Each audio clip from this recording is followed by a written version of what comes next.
नमस्कार स्टूडेंट्स, मैं doctor Sudesh Chaudhary physical chemistry YouTube channel में आप सभी का स्वागत करती हूँ।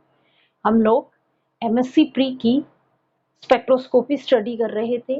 ये आपकी पेपर 4 है जिसमें हम यूनिट फर्स्ट स्टार्ट कर रखी थी, माइक्रोवेव स्पेक्ट्रोस्कोपी। इस माइक्रोवेव स्पेक्ट्रोस्कोपी में प्रीवियस वीडियो लेक्चर्स में हमने एक रिजिड रोटेटर मॉडल स्टडी किया था, जिसमें हमने सिलेक्शन रूल पढ़ा था, उसका एनर्जी कैलकुलेट की थी और हमने स्पेक्ट्रल लाइंस के बीच की डिस्टेंस कैलकुलेट की थी। और हमने ये देखा था कि इनमें जो स्पेक्ट्रम लाइंस के बीच की जो डिस्टेंस थी वो इक्वल थी और उसकी वैल्यू थी 2p। लेकिन जब एक्चुअली स्पेक्ट्रा लिया जाता है, रोटेशनल स्पेक्ट्रा, तब उनमें ये देखा गया कि नहीं, इनके बीच जो स्पेक्ट्रम लाइंस के बीच की जो डिस्टेंस थी वो इक्वल नहीं होती है। जैसे जैसे जे की वैल्यू इंक्रीज होती जाती है वैसे वैसे इनके बीच ये जो डिस्टेंस थी ये भी कम होती हुई चली गई। तो उस मॉडल को हमने कहा नॉन रिजिड रोटेटर। तो आज हम एक मॉडल पढ़ेंगे, नॉन रिजिड रोटेटर मॉडल। सबसे पहले ये समझेंगे कि ये नॉन रिजिड रोटेटर मॉडल होता क्यों है या ऐसा क्यों आया, उसके बारे में स्टडी करेंगे। उसके बाद इसकी एनर्जी कैलकुलेट करेंगे, इसके लिए भी हम सिलेक्शन रूल लिखेंगे और इसके लिए भी हम उन स्पेक्ट्रल लाइंस के बीच की डिस्टेंस कैलकुलेट करेंगे। चलो अब हम स्टार्ट करते हैं।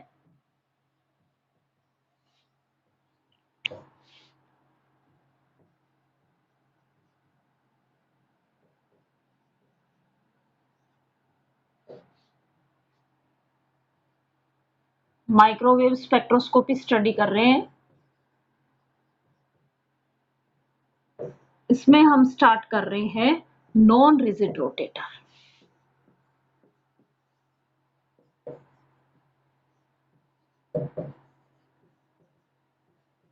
देखो, हम कंपैरिजन करते हुए चलेंगे, आपको आसान होगा समझने में। देखो, हमने सबसे पहले यही पढ़ा था कि रिजिड रोटेटर में क्या है। रिजिड रोटेटर में हमने ये कहा था कि रोटेशंस के दौरान इनके बीच की जो बॉन्ड लेंथ है वो चेंज नहीं होती है। क्या कहा? रोटेशंस के दौरान, ड्यूरिंग रोटेशन,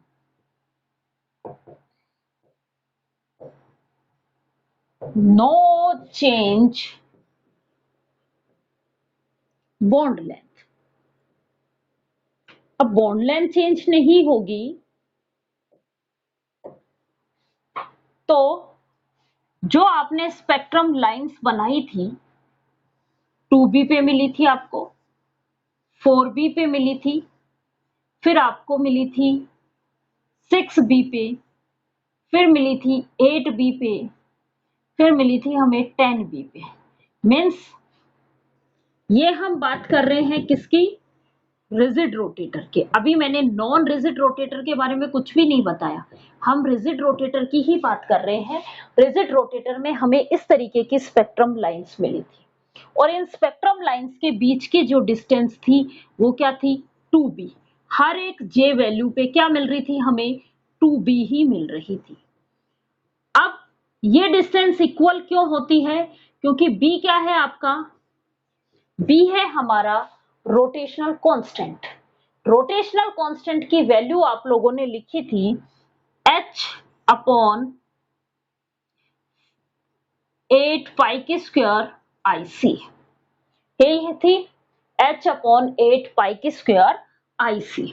अब देखो, इसमें h फ्लैंक कांस्टेंट है, 8 मैथमेटिकल कांस्टेंट है, पाई मैथमेटिकल कांस्टेंट है, I जो है वो मोमेंट ऑफ इनर्शिया होता है न्यू आर स्क्वायर।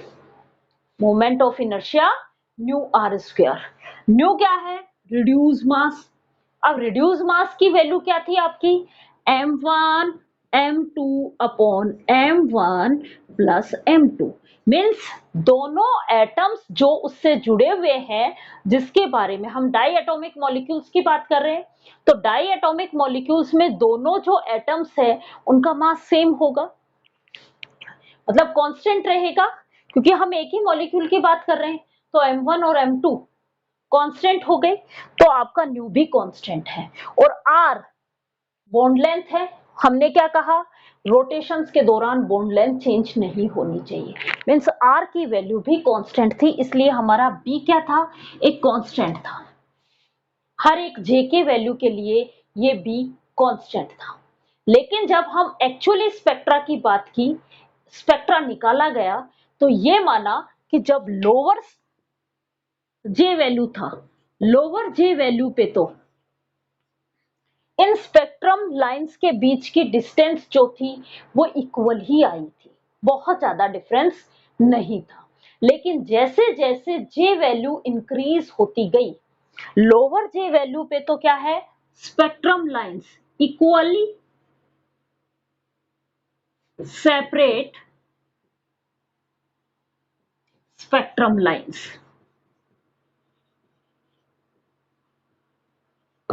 लेकिन जे वैल्यू इंक्रीज हुई, जब जे वैल्यू इंक्रीज हुई तो क्या हुआ, हायर जे वैल्यू, जैसे जैसे जे वैल्यू इंक्रीज होगी means rotational energy levels increase हो रहे हैं, उनके पास रोटेशनल एनर्जी की वैल्यू ज्यादा आ रही है। क्या होगा, रोटेशनल एनर्जी ज्यादा हुई, रोटेशनल एनर्जी इंक्रीज हुई, और जब रोटेशनल एनर्जी इंक्रीज होगी तो क्या होगा, मॉलिक्यूल्स स्पीड से रोटेशन करेगा, जैसे जैसे उसको जितनी ज्यादा रोटेशनल एनर्जी मिलेगी वो उतनी ही स्पीड से रोटेशन करेगा।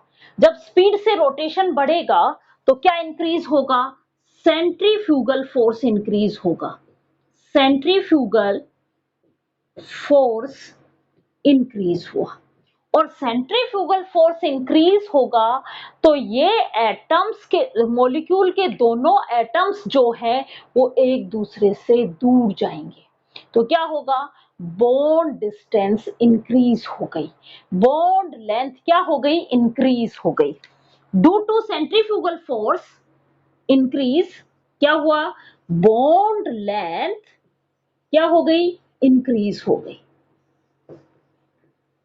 बॉन्ड लेंथ इंक्रीज हुई मीन्स ये वैल्यू इंक्रीज हुई तो आई की वैल्यू इंक्रीज होगी, और आई की वैल्यू इंक्रीज हुई तो बी की वैल्यू क्या हो जाएगी, डिक्रीज हो जाएगी, और बी की वैल्यू डिक्रीज होगी तो इन स्पेक्ट्रल लाइंस में इस बी की वैल्यू जैसे जैसे कम होगी तो ये स्पेक्ट्रम लाइंस के बीच, हर एक में 2b था, अब बी की वैल्यू कम होते ही 2 इंटू कम वैल्यू वाले बी से मल्टीप्लाई करेंगे तो वो डिस्टेंस कम होती हुई चली जाएगी, और यहाँ पे ये जो स्पेक्ट्रल लाइंस हैं ये इक्वली सेपरेट नहीं होती हैं, कुछ इस तरीके से मिलती है, ऐसे डिस्टेंस पे देखो कम होती हुई चली गई, जैसे जैसे उसकी वैल्यू बढ़ेगी इनके बीच की डिस्टेंस भी कम होती हुई चली जाएगी, और इस मॉडल को कहा गया नॉन रिजिड रोटेटर। क्यों, क्योंकि रोटेशंस के दौरान इनकी क्या चेंज हो रही है, बॉन्ड लेंथ चेंज हो रही है, और इस नॉन रिजिड रोटेटर के लिए एक एनर्जी की एक टर्म दी गई, इस नॉन रिजिड रोटेटर के लिए एनर्जी टर्म एक्सप्रेस की गई। देखो कंपैरिजन कर रहे हैं हम रिजिड रोटेटर में,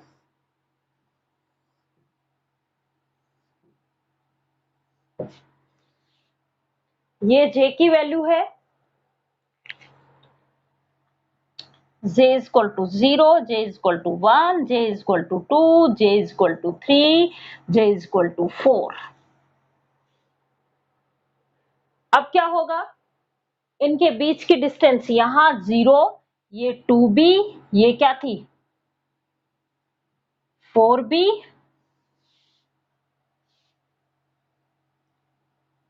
ये थी 6b एनर्जी, और ये थी 12b, इस तरीके से एनर्जी थी।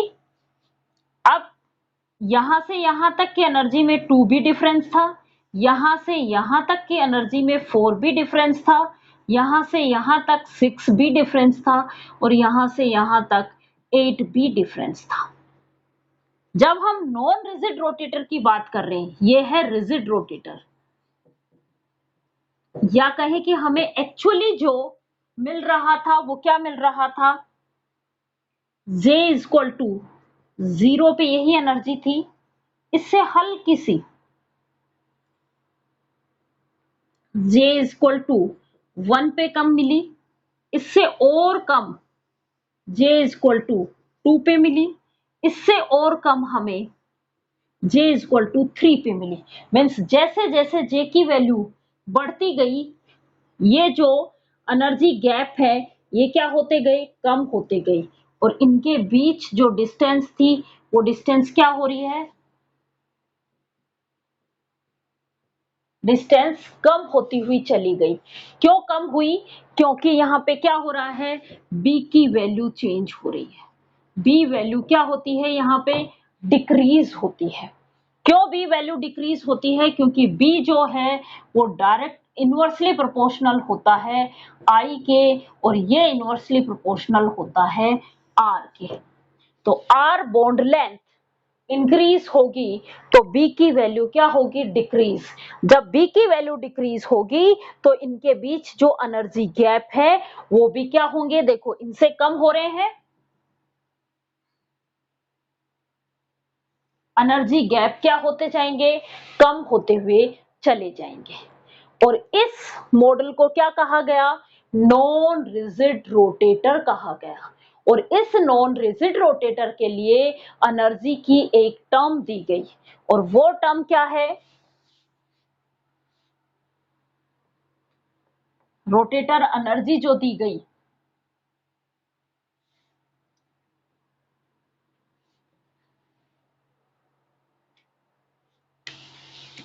Rotational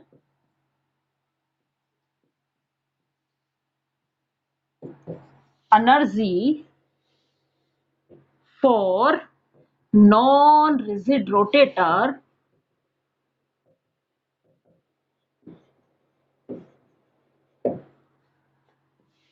is given below। क्या है, E रोटेशन एनर्जी क्या होगी, B J plus 1 minus D J square J plus 1 का whole square centimetre inverse. Centimetre में है। ये डी क्या है, डिस्टोर्शन कांस्टेंट। बी क्या है, रोटेशनल कांस्टेंट,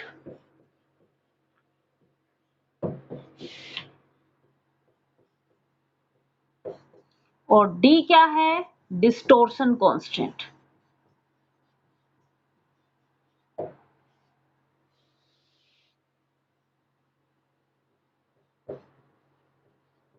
इसकी वैल्यू होती है, डी डिस्टोर्शन की वैल्यू होती है h upon 32 pi square I square 32 pi square I square C square, ये वाली वैल्यू होती है।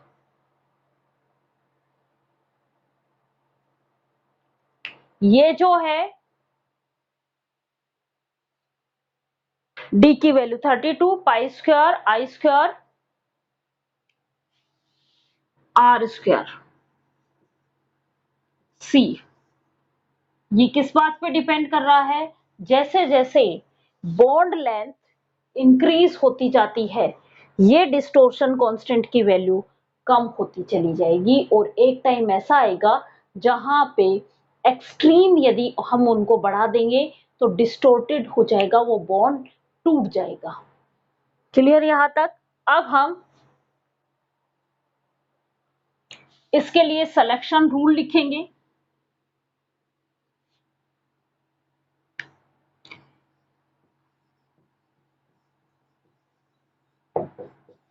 इसके लिए भी सिलेक्शन रूल वही था जो रिजिड रोटेटर के लिए था। रिजिड रोटेटर के लिए हमने सिलेक्शन रूल लिखा था del J is equal to plus minus 1, तो नॉन रिजिड रोटेटर के लिए भी सिलेक्शन रूल है del J is equal to plus minus 1। अब हम इस सिलेक्शन रूल को पुट करेंगे और यहाँ पे एनर्जी डिफरेंस कैलकुलेट करते हुए चलेंगे।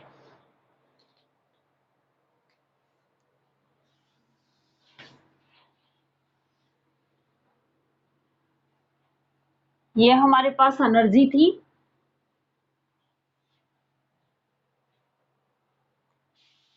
हमने सिलेक्शन रूल यूज किया है,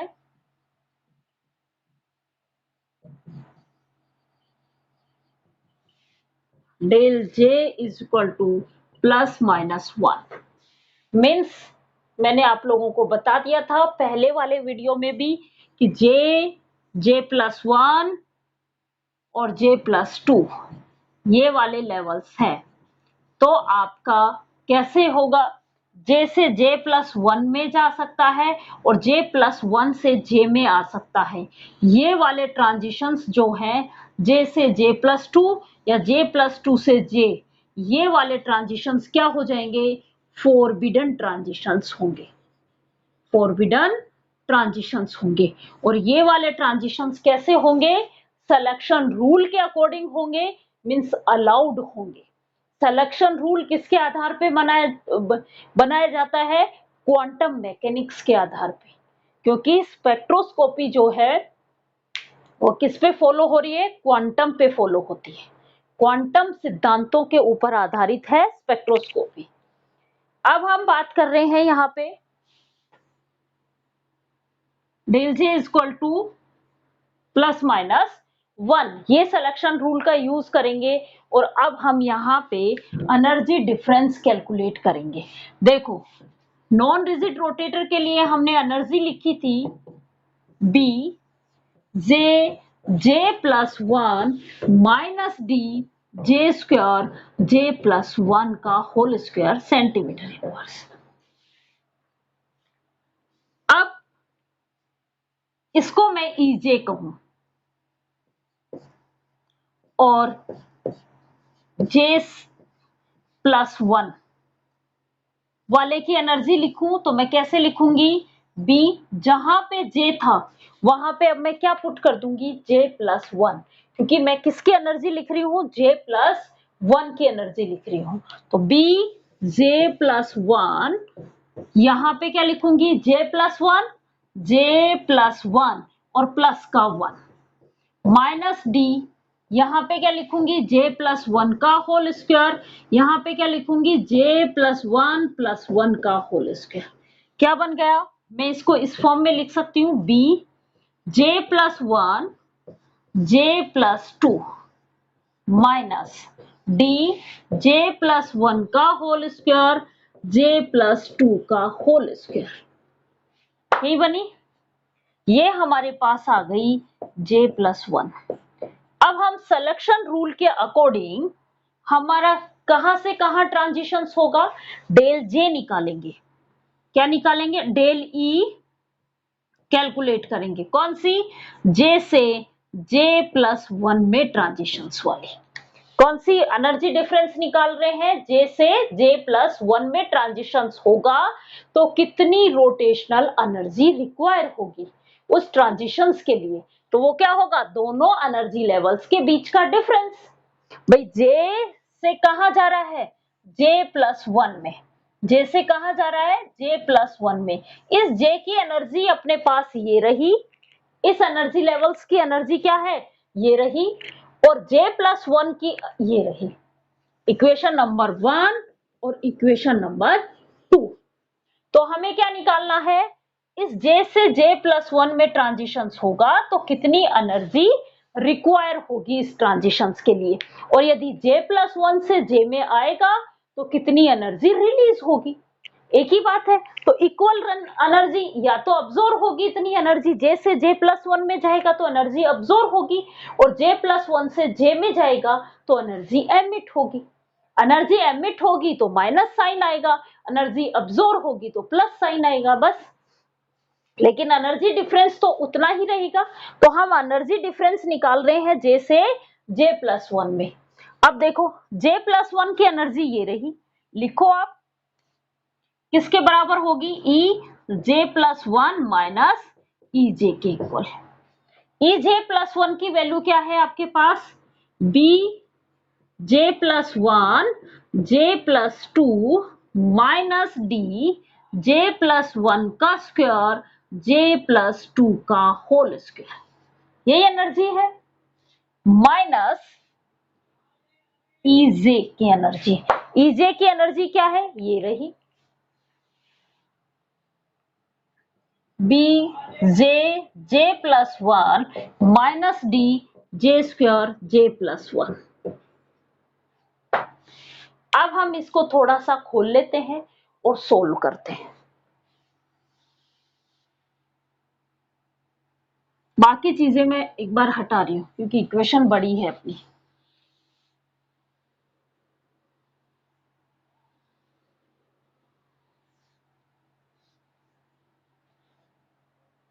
देखो हमारे पास ये इक्वेशन आ गई,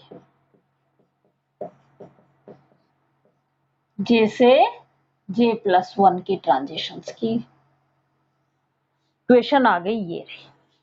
अब देखो इसको तो मैं एज इट इज लिखूंगी, इसको मैं खोल के लिखूंगी। देखो B J plus one J plus two minus D J plus one का whole square J plus two का whole square. As it is लिखा मैंने, कोई भी चेंज नहीं किया। Minus B J J plus one, sorry, इस माइनस और ये माइनस से ये अंदर वाला किस में कन्वर्ट हो जाएगा? प्लस में कन्वर्ट हो जाएगा। प्लस क्या होगा? D J square J plus one का होल स्क्वायर। यही है। अब देखो इसमें क्या क्या कॉमन आ सकता है। बी वाली को एक साथ लिखो, ये रहा। देखो क्या कॉमन आ सकता है? बी कॉमन आ सकता है इन दोनों में, जे प्लस वन कॉमन आ सकता है इन दोनों में। ये रहा बी जे प्लस वन, इसमें भी है, बी जे प्लस वन इसमें भी है। मैं बी वाली टर्म्स को एक साथ लिख रही हूं, तो आप नहीं समझ में आए तो इन टर्म्स को एक साथ लिखा करो पहले, जे plus one J plus to. और ये बी वाली टर्म कैसी है? माइनस वाली है, B J J plus one. फिर क्या बच गया? ये माइनस डी वाली टर्म्स बची, डी जे प्लस वन का whole square J plus two का होल स्क्वायर प्लस का D J square J plus one का होल स्क्वायर। अब देखो इन दोनों में क्या क्या कॉमन आ गया? क्या कॉमन आया? बी कॉमन आ गया, जे प्लस वन कॉमन आ गया। अंदर क्या बचा? देखो यहां तो जे प्लस टू बचा, माइनस यहां क्या बचा?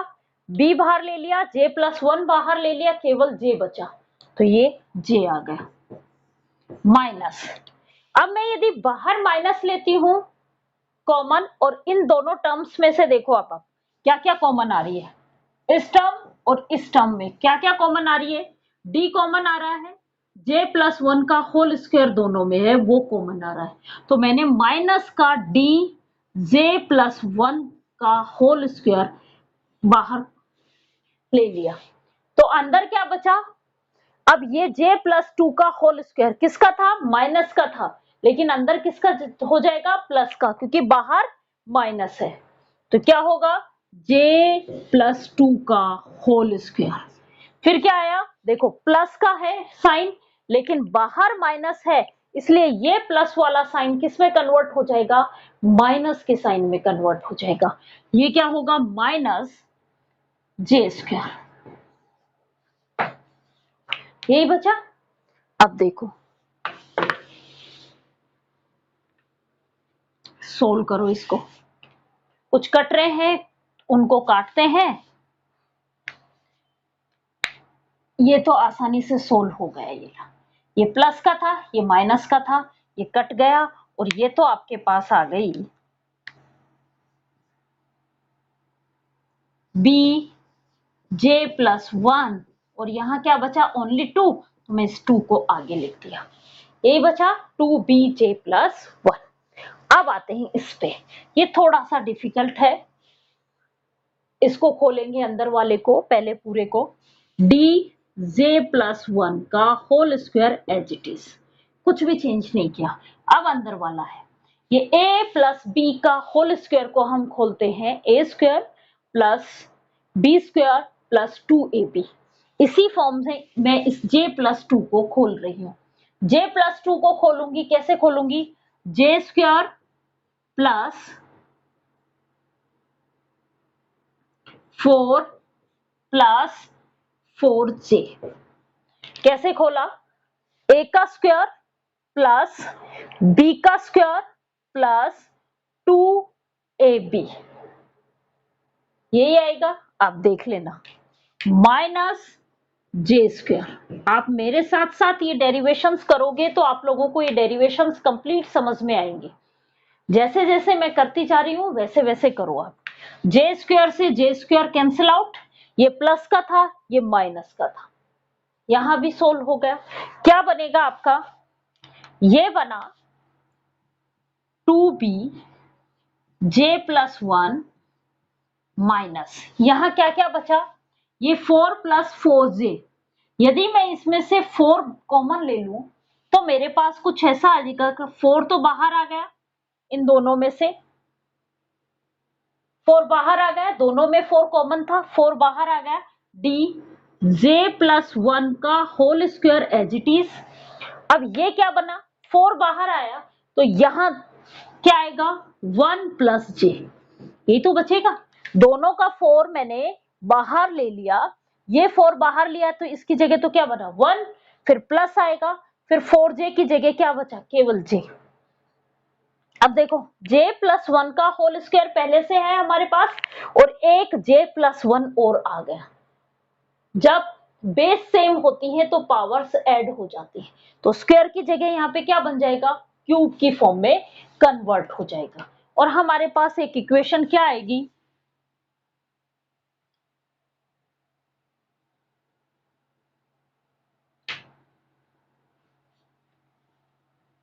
देखो क्या इक्वेशन बन जाएगी, ई डेल ई, कहां से कहां तक, जे से j+1। यही ट्रांजिशंस करा रहे हो, क्या वैल्यू आएगी, ये एज इट इज 2bj+1, ये क्या आएगा, -4dj+1 का क्यूब सेंटीमीटर इनवर्स। अब देखो हम एनर्जी डिफरेंस निकाल रहे हैं अलग अलग ट्रांजिशंस के लिए। मैंने ये कहा जो ट्रांजिशंस हो रहा है, पहला ट्रांजिशंस हम कैलकुलेट कर रहे हैं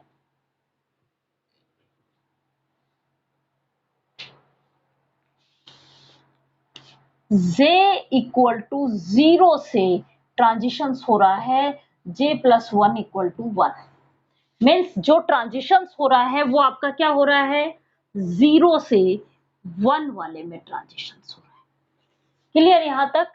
देखो अब आप इस चीज को जब भी हम डेल ई जे की वैल्यू लिखेंगे तो यदि मैं j+1 वाला ये पूरा पोर्शन यूज करूंगी तो इसकी जगह मैं जिसमें जा रहा है, कहां जा रहा है, 0 से 1 में जा रहा है, मीन्स हायर जे की वैल्यू पुट करूंगी। क्लियर यहां तक। और यदि आप इसमें केवल j की वैल्यू लिखोगे तो आप 0 वैल्यू पुट करोगे। आप दोनों से कर सकते हो, j+1 की वैल्यू रखोगे तो हायर j वैल्यू पुट करोगे, क्या है j+1 की वैल्यू 1 और j की वैल्यू क्या है यहाँ पे 0। तो देखो डेल ई बार 1 से 0 से 1 में ट्रांजिशन यही हो रहा है। क्या वैल्यू आएगी, ये 2b j+1 की जगह क्या आएगा 1 multiply by 1 minus 4d j+1 की जगह क्या आएगा 1 और 1 का क्यूब क्या होगा 1।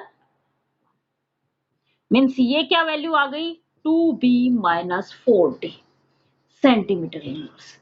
मैं यहाँ पे अपनी लिखती हुई भी जा रही हूं इस बॉक्स में।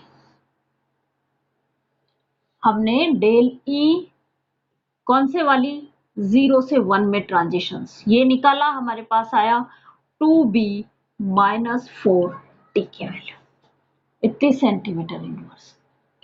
अब हम बात कर रहे हैं दूसरी, हम कैलकुलेट कर रहे हैं 1 से 2 में ट्रांजिशंस। कहां से कहां तक कैलकुलेट कर रहे हैं? 1 से 2 में ट्रांजिशंस। डेल ई 1 से 2 में ट्रांजिशंस।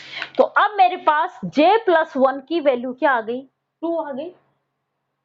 रखो, पुट करो इस इक्वेशंस में, क्या आएगा? 2b as it is, j plus 1 की जगह मैं क्या पुट करूंगी? 2 multiply by 2 minus 4d, j plus 1 की जगह मैं क्या पुट करूंगी? 2 और 2 का क्या आएगा? क्यूब आएगा। तो मेरे पास कैलकुलेशन में क्या आ जाएगा?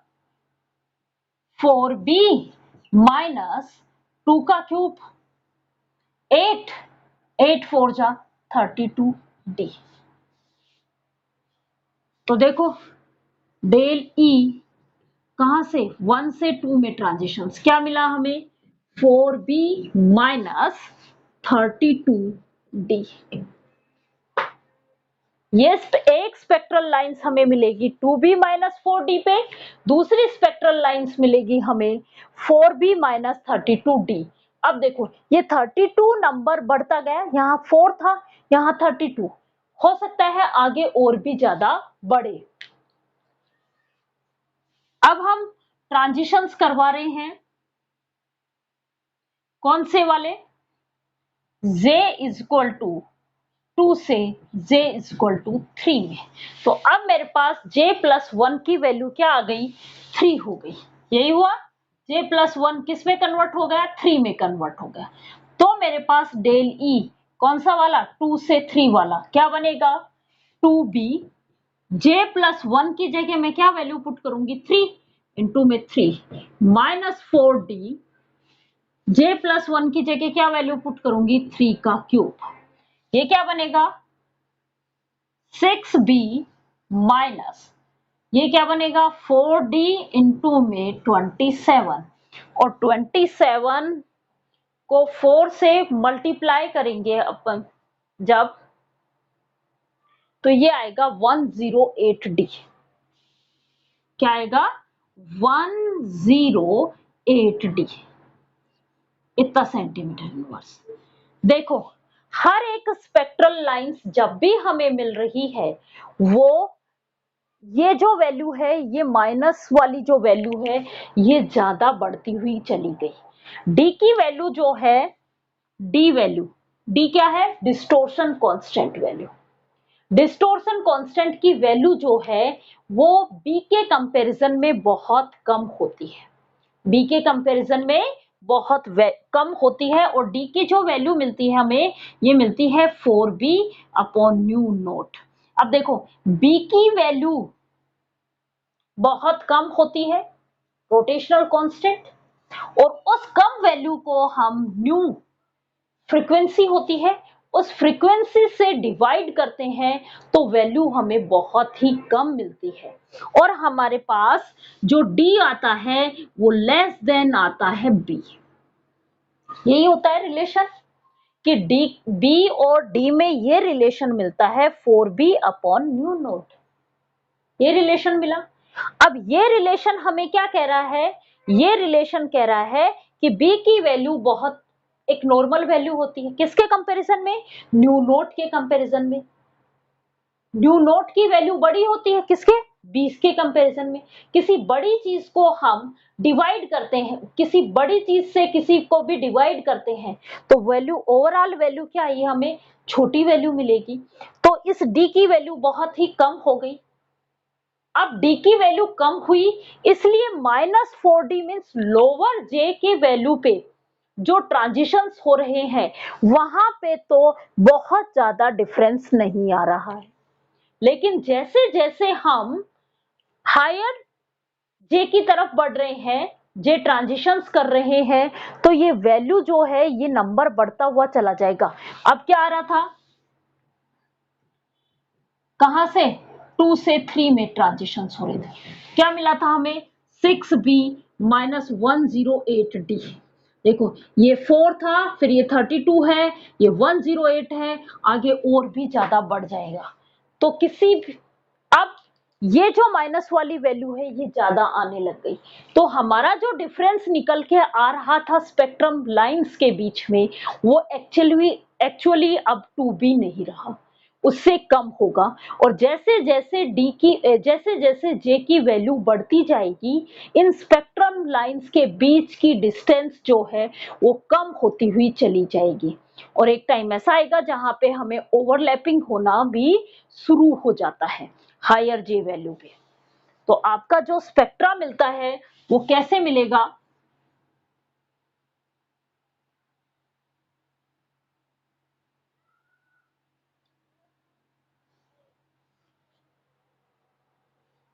कैसे मिलेगा वो, पहला हमें मिली लाइन 2b माइनस 40, दूसरी लाइन हमें मिली 4b माइनस 32d, तीसरी लाइन थोड़ा सा मैं कम करते हुए जाऊंगी, ये हमें मिलेगी 6b माइनस 108d। अब आगे आप निकाल लेना, और भी कम होता हुआ चला जाएगा, धीरे धीरे इन स्पेक्ट्रल लाइंस के बीच की डिस्टेंस क्या होती जाएगी, कम होती हुई चली जाएगी। जैसे जैसे जे की वैल्यू बढ़ती जाएगी, इनके बीच ये जो डिस्टेंस है वो भी क्या हो रही है, कम हो रही है। इनके बीच इतनी डिस्टेंस मिली, इससे कम हुई, फिर और भी कम होती हुई चली गई। तो इस मॉडल को क्या कहा गया, इस मॉडल को कहा गया नॉन रिजिड रोटेटर मॉडल, क्योंकि जब रोटेशन होता है तो रोटेशंस के दौरान इनके बॉन्ड लेंथ जो है वो चेंज हो रही थी। हायर जे वैल्यू पे ये बॉन्ड लेंथ जो है वो इंक्रीज हो जाती है। उससे हमने एनर्जी कैलकुलेट की, एनर्जी के बाद हमने कौन सी स्पेक्ट्रम लाइंस हमें कहां मिलेगी वो वैल्यू कैलकुलेट की। अब हम अगली क्लास में पढ़ेंगे रोटेशनल स्पेक्ट्रा का की इंटेंसिटी पढ़ेंगे, और एक पढ़ेंगे हम आइसोटोपिक इफेक्ट, क्योंकि न्यू की वैल्यू चेंज होगी तो भी आपका स्पेक्ट्रा चेंज होगा। न्यू क्या है, रिड्यूस मास, तो आइसोटोप भी के ऊपर भी इस स्पेक्ट्रा का क्या इफेक्ट पड़ता है वो स्टडी हम नेक्स्ट क्लास में करेंगे। Thank you students.